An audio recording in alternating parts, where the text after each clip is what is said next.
नमस्कार, आप देख रहे हैं जेके न्यूज़ नेटवर्क और मैं हूं आपके साथ बुशरा नसीम। हमारे सेगमेंट खास बातचीत पर, जहां पर हम आपको हर बार मिलाते हैं एक नई शख्सियत से। तो आज हमारे साथ है अटल कला साहित्य मंच की लोककृति गुप्ता जी, जो कि एक बहुत बड़ी लेखिका है और उन्होंने बहुत सारी कविताएं लिखी है। चलिए अब हम इस कार्यक्रम को आगे बढ़ाते हैं और इनकी जर्नी के बारे जानते हैं। तो सबसे पहले मैं स्वागत करना चाहती हूँ आपका जेके न्यूज़ नेटवर्क की तरफ से। आप अपनी कुछ जर्नी के बारे बताइए कि आपने अपनी अचीवमेंट कैसे हासिल की। मेरी जर्नी जो है वो शुरू हुई थी, मैं नानी घर में जन्म लिया था मैंने, और वहीं पे मैं 5-7 साल तक वहीं पे पढ़ी बली हूँ। और उसके बाद मैं रांची आई, यहाँ मेरे मम्मी पापा रहते हैं। और मेरी जर्नी जो है वो बहुत ही ज़्यादा अभाव में व्यतीत हुई है। बहुत गरीबी देखा है मैंने, बहुत कुछ चीज़ें देखी है। लेकिन हाँ, एक बात मैंने सीखा है, मेरे पापा हमेशा कहते हैं और मेरी मम्मी हमेशा कहा करती थी कि अभाव के प्रभाव में इंसान बहुत कुछ कर सकता है और इंसान का स्वभाव बदल जाता है अगर आदमी अभाव के प्रभाव को अपना बल में प्रयोग करे, अपनी शक्ति बनाए। तो इसलिए मैं हमेशा इस चीज़ को आगे लेकर चलती हूँ और इसी तरीके से मैंने अपनी जर्नी कंप्लीट की है। आज मैं जो कुछ भी हूँ वो उसका ज़्यादा से ज़्यादा श्रेय मेरी मम्मी को जाता है और मेरे पापा को जाता है। अच्छा, तो आपकी रुचि कविता में कैसे और कब हुई? मैं बचपन से ही लिखने का पता नहीं कहाँ से आया, मगर मैं बचपन से ही लिखने का शौक़ रखती थी। बचपन में बहुत कुछ मैंने लिखा, छोटी उम्र में ही जब मैं नानी घर में रहती थी तो बहुत सारे भजन वगैरह लिख देती थी। अभी तो वो संग्रह भी नहीं है मेरे पास, लेकिन शायद मेरे पापा भी थोड़ा बहुत लिखते थे, इसीलिए शायद मेरे पास वो जेनेटिकली आ गया था, वंशानुगत मेरे में है वो चीज़।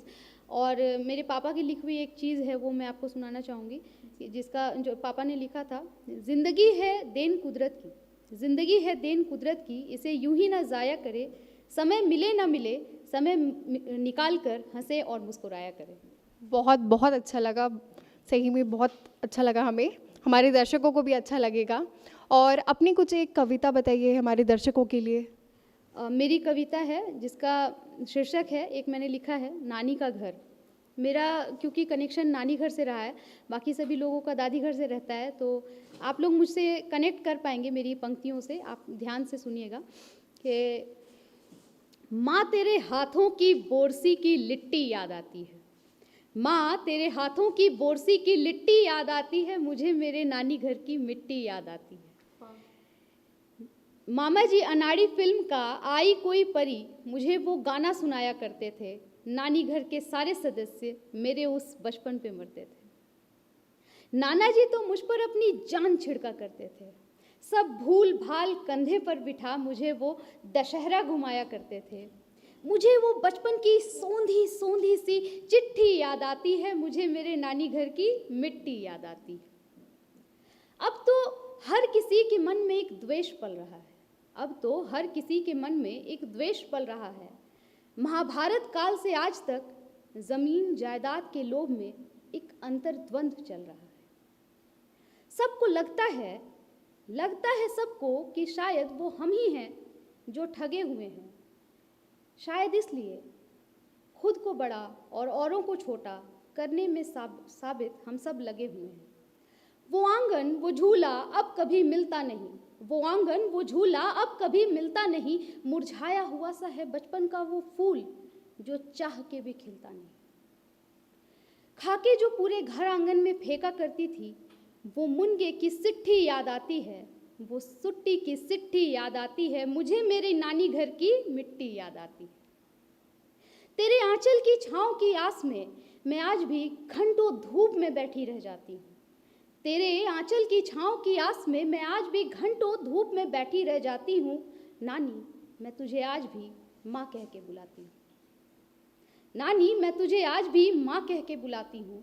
खैर खैर जीवन भर जीवन पर अपना राज नहीं चलता, जीवन भर जीवन पर अपना राज नहीं चलता, चाहे लाख करा लो, चाहे लाख करा लो, पर बुढ़ापे का कोई इलाज नहीं मिलता। जब तेरा धन तुझ पे ही नकेल कसने लगे, जब तेरा धन तुझ पे ही नकेल कसने लगे, सब मुंह मोड़ जाएं तुझसे, तू अकेलेपन में फंसने लगे, जब तब जो याद आए मेरी और आँख तेरी रिसने लगे, तब जो याद आए मेरी और आँख तेरी रिसने लगे, तब तुम मेरे पास आ जाना माँ, तब तुम मेरे पास आ जाना माँ, मैं कर्मनिष्ठ होकर करूँगी तेरी सेवा।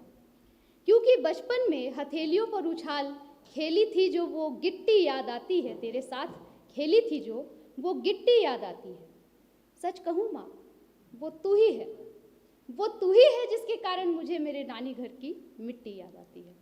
आपका बहुत बहुत धन्यवाद। बहुत बहुत अच्छा लगा। आपने तो हमें हमारे दर्शकों की अपने नानी घर याद दिला दी हो, मुझे भी मेरी नानी घर की याद आने लगी। बहुत अच्छा लगा। और आप ये बताइए, आप किन से प्रेरणा लेती है?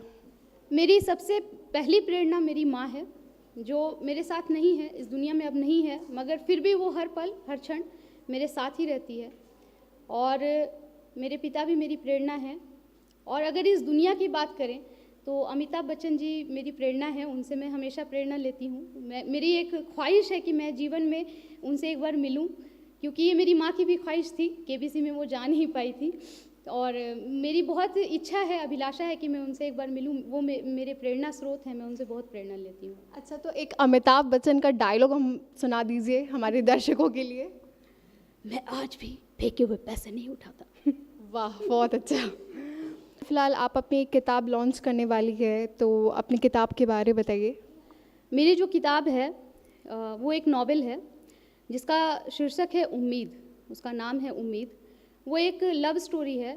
मैं आशा करती हूँ कि मैंने उसमें बहुत ही बारीकियाँ लिखी हैं, बहुत सारी चीज़ें उसमें लिखी हैं। जो आज जो प्यार है वो कहीं ख़त्म होता जा रहा है, जो आज की लव स्टोरी है वो बहुत ही फास्ट शुरू होती है और बहुत ही फास्ट ख़त्म भी हो जाती है। तो इसीलिए मैंने उसमें बहुत सारा कुछ ऐसा लिखा है जो कि आप सबों को बहुत पसंद भी आएगा और आपके भीतर में एक बदलाव लेकर आएगा। क्योंकि बदलाव अगर अच्छा हो, प्रेरणादायी हो, तो वो अच्छा होता है। और समाज के लिए बदलाव और परिवर्तन हमेशा सकारात्मक होना चाहिए। तो इसीलिए मेरी लव स्टोरी है, मैं उसे बहुत ही जल्दी लॉन्च करने वाली हूँ और आप लोग ज़रूर पढ़िएगा। वो अमेज़ॉन पे भी उपलब्ध होगी, मैं आपसे लिंक शेयर करूँगी इसके बारे में। जी ठीक है। तो ये जो आप किताब लिखी है, क्या ये रियल लव स्टोरी है, ट्रू स्टोरी, या फिर? बहुत कुछ होता है। कहानी अक्सर वही होती है जो हो चुकी होती है, या जो वो हो रही होती है, या जो वो होने वाली होती है। लेकिन कहानी में मतलब कह सकते हैं कि 80% जो होता है वो सत्य ही होता है, चाहे वो मेरे जीवन का हो या किसी और के जीवन का हो। लेकिन कहानी जो होता है वो सत्य ही होता है। कुछ उसमें थोड़ा बहुत फेरबदल किया जाता है। अच्छा, तो हमारे आज के युवाओं के लिए आप क्या कहना चाहेंगे जो कविता में रुचि लेते हैं? मेरा युवाओं से यही कहना है कि आप लगे रहिए, हमेशा लिखते रहिए और नई नई विधाओं को सीखते रहिए। सीखने वाले की कभी हार नहीं होती है और कर्म करने वाले की जय जयकार हमेशा होती है, हार नहीं होती है।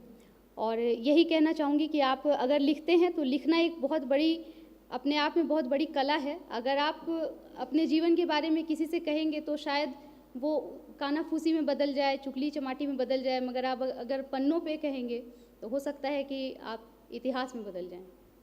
चलिए, बहुत बहुत शुक्रिया। हमारे जेके न्यूज़ नेटवर्क की तरफ से आपने अपना कीमती वक्त हमारे लिए निकाला, धन्यवाद।